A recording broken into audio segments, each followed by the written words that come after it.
Imagine owning a yacht so enormous that it is longer than a football field by more than 100 feet.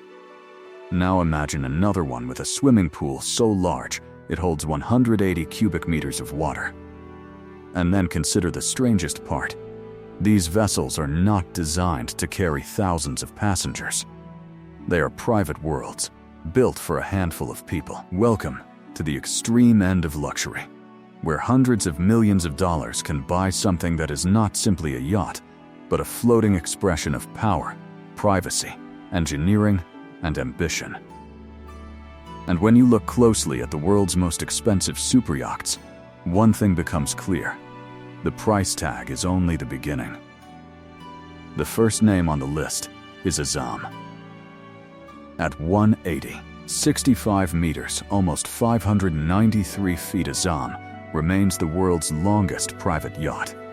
Built by German shipyard Lürssen and delivered in 2013, the vessel was engineered to combine enormous size with remarkable speed. Lürssen says Azzam can exceed 30 knots, an extraordinary figure for a yacht of this scale. Think about what that means. A ship approaching the length of 2 football fields is moving through the ocean at speeds that would make many smaller yachts look slow. But Azzam was never meant to look like a floating cruise ship.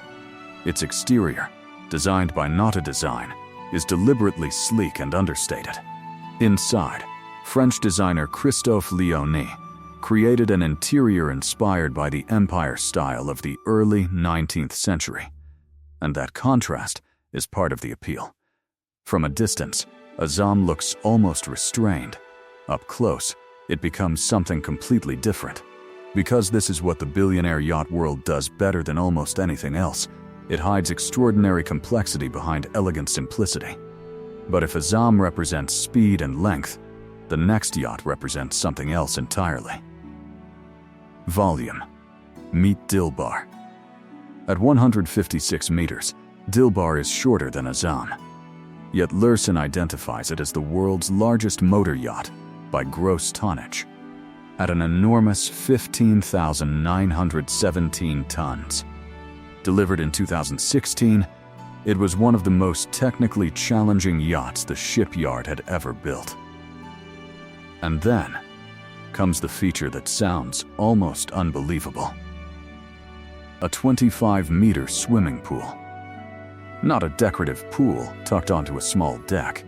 A genuine swimming pool holding approximately 180 cubic meters of water, the largest pool Lürssen says had ever been installed on a yacht. That single detail tells you everything about the philosophy behind these vessels. On an ordinary yacht, space is something you manage carefully.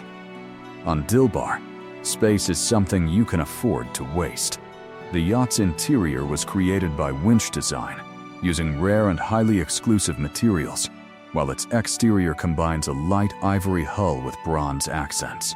It does not need to scream for attention. Its scale does that for it. And then there is Eclipse. At 162.5 meters, Eclipse was once the world's longest private yacht before Azzam took the record. Built by Blohm plus Voss and delivered in 2010, it became one of the most recognizable symbols of billionaire-era superyacht design. But Eclipse is interesting for another reason. It shows how a superyacht can evolve from a luxury residence into a highly specialized private environment.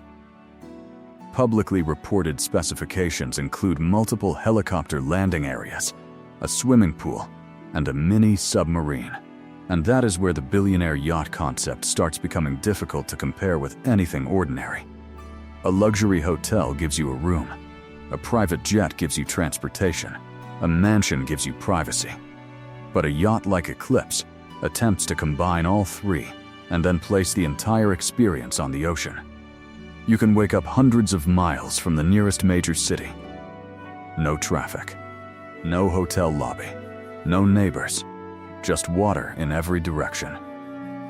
And that brings us to one of the most important facts about these yachts. Their prices are difficult to pin down. You will often see headlines claiming that a particular yacht is worth $700 million, $800 million, or even more than $1 billion. But private yacht transactions are rarely transparent, and construction costs, refits, private sales, and current valuations can be very different numbers. Even Forbes noted in 2026 that exact yacht prices are often difficult to establish because private sales and construction details are rarely made public. So when you hear a dramatic price attached to a superyacht, the smartest question is not, is it expensive? It obviously is. The real question is, what exactly does that number represent? Original construction cost? Estimated current value? A private sale? Or simply a widely repeated estimate? That distinction matters, because the most expensive yacht is not necessarily the largest, and the largest is not necessarily the most valuable. Azzam owns the length record. Dilbar dominates by gross tonnage.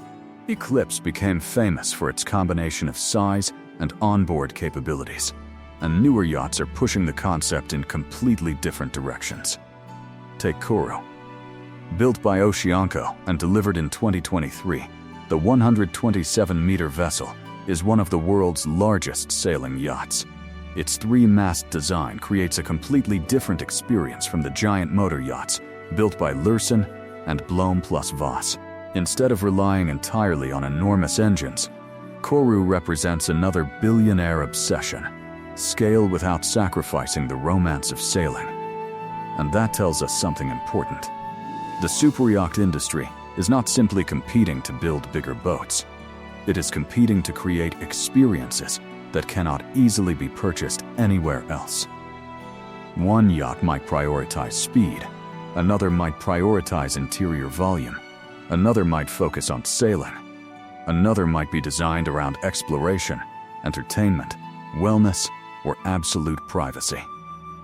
The common denominator is customization. These yachts are not mass-produced luxury products.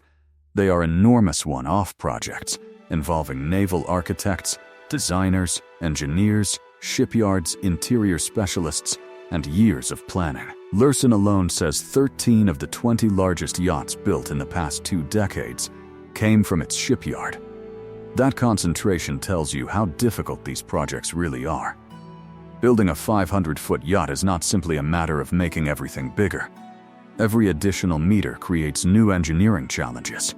More weight, more structural complexity, more systems, more maintenance, more crew, more logistics, and ultimately, more responsibility.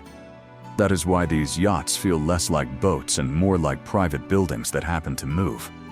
There are spaces for dining, entertainment, relaxation, fitness, and recreation. There are technical areas hidden beneath the luxury. And behind every polished surface is an enormous infrastructure keeping the entire machine alive. Because when you're spending hundreds of millions of dollars on a vessel, the luxury is not just what you see. It is what you never have to think about. The climate is controlled. The water is treated. The engines are maintained. The crew manages the operation. The interiors are preserved. And the owner simply steps aboard. That may be the ultimate luxury of all. Not owning something expensive, but owning something so complex that almost every inconvenience has already been engineered away. And perhaps that is why these superyachts continue to fascinate people who will never own one. They represent a strange intersection of engineering and imagination. Azzam proves how enormous a private yacht can become without surrendering speed. Dilbar proves how much living space can be hidden inside a 156-meter vessel. Eclipse demonstrates how a yacht can become an entire private ecosystem. And Koru shows that even at this extreme level, sailing itself can remain part of the dream. The numbers are spectacular. Hundreds of millions of dollars, hundreds of feet of steel and aluminum, thousands of tons. Years of engineering, but behind every record is the same question. How far can luxury go before a yacht stops being a yacht? Maybe that is the real story. Because at this level, billionaires are not simply buying transportation. They are buying distance from ordinary life. They are buying privacy, measured in miles of open ocean. They are buying the freedom to wake up somewhere different tomorrow.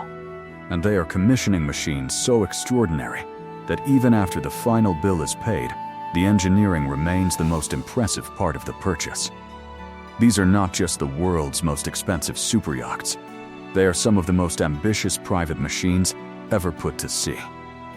And the next time you see one of these giants moving across the horizon, remember, what you can see is only the surface. The real luxury is hidden underneath.